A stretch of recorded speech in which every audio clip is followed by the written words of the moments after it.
Hi hello నమస్తే. నేను మీ అడప వినీత్. ఈరోజు నేను చెప్పే పాడ్కాస్ట్ హ్యాబిచువల్ లైఫ్, అలవాటు పడిన జీవితం. ఇక్కడ నేను ఒక పంచ్ లైన్ చెప్తున్నాను. మీరు ఒక అలవాటుని విచ్ఛిన్నం చేయవచ్చు, కానీ మీరు దాన్ని మర్చిపోయే అవకాశం లేదు. అవును, అలవాటు యొక్క మానసిక పొడవైన కమ్మీలు, అంటే అవి చెవికుంటవా లేదా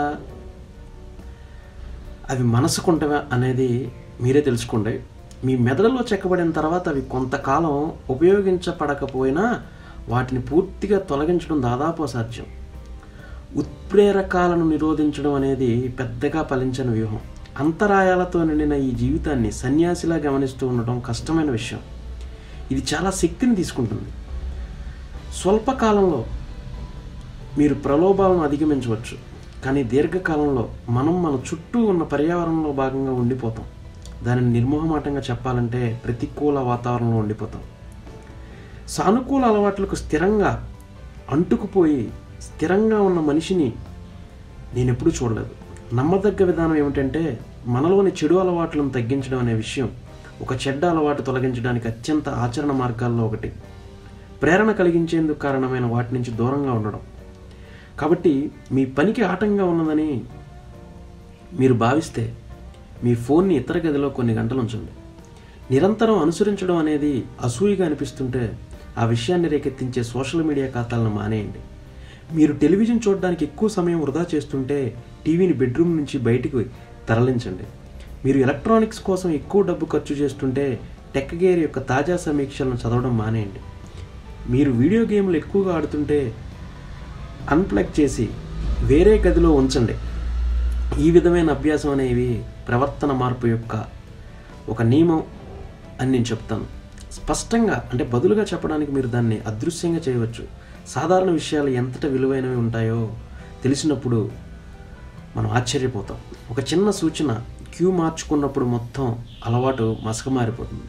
స్వీయ నియంత్రణ అనేది స్వల్పకాలిక వ్యూహమే తప్ప దీర్ఘకాలికమైనది కాదు సుమా. మీరు 1 లేదా 2 సార్లు మీ కోరికను ఎదిరించగలుగుతారు, కానీ మీరు ప్రతిసారి మీ కోరికలను అధిగమించే సంకల్ప శక్తిని సేకరించలేరు. అంతేకాకుండా మీరు చేయడానికి కావాల్సినప్పుడు దృఢ నిశ్చయం, ఒక కొత్త మోతాదు రప్పించడం కూడా పనిని మీ శక్తికి మించి గరిష్టంగా ఖర్చు చేయవలసి వస్తుంది. ఇవేమీ మీ స్వీయ నియంత్రణ యొక్క రహస్యం కాదు. మీ మంచి అలవాట్ల సూచనలను స్పష్టంగా చెప్పే చెడు అలవాట్ల సూచనలను కనిపించకుండా చేయడమే. స్పష్టమైన ప్రవర్తన మార్పు యొక్క 1వ నియమం యొక్క విలోమం అది కనిపించకుండా చేస్తుంది. ఒక అలవాటు ఏర్పడిన తర్వాత అది మర్చిపోయే అవకాశం లేదు. అధిక స్వీయ నియంత్రణ కలిగిన వాళ్ళు ఎక్కువ ఉత్సాహం, తక్కువ సమయం ఖర్చు అనే పరిస్థితుల్లో ఉంటారు. ప్రలోభాలను నివారించడం కంటే దాన్ని నిరోధించడం సులభం. ఒక చెడ్డ అలవాటు తొలగించడానికి అత్యంత ఆచరణ మార్గాల్లో ఒకటి మనం ఒక సూచనని తీసుకోవడం. ఆ సూచనని ఎలా తీసుకోకూడదో కూడా తెలుసుకోవడం. స్వీయ నియంత్రణ అనేది స్వల్పకాలిక వ్యూహం, దీర్ఘకాలికమైనది కాదు అని నేను మళ్ళీ నొక్కి ఒక్కాడిస్తున్నాను.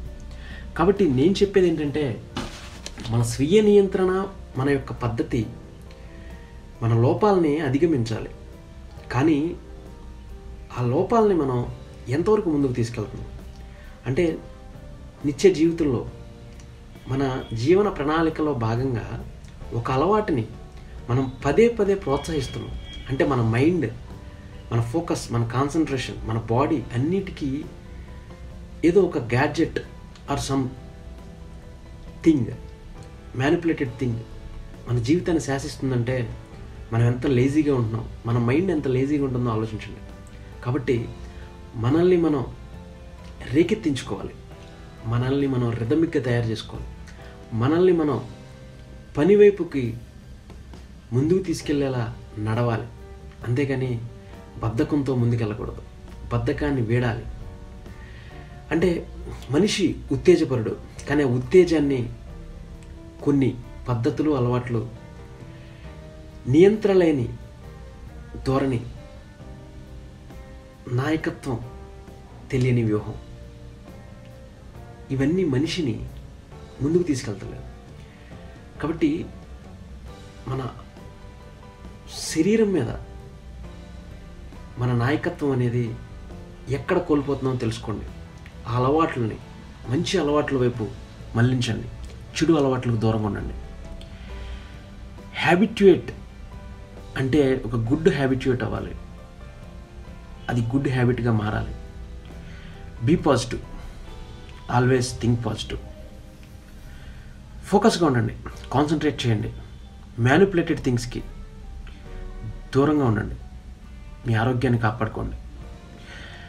మైండ్ని ప్రశాంతంగా ఉంచండి. రాబోయే తరాలకి పాజిటివ్నెస్ అంటే ఏంటో తెలియపరచండి. ఎలాంటి గొడవలు లేని సమాజం, చెట్లు, పుస్తకాలతో నిండిపోయిన మన మనస్సు, ఇవే మన లక్ష్యం. Thank you.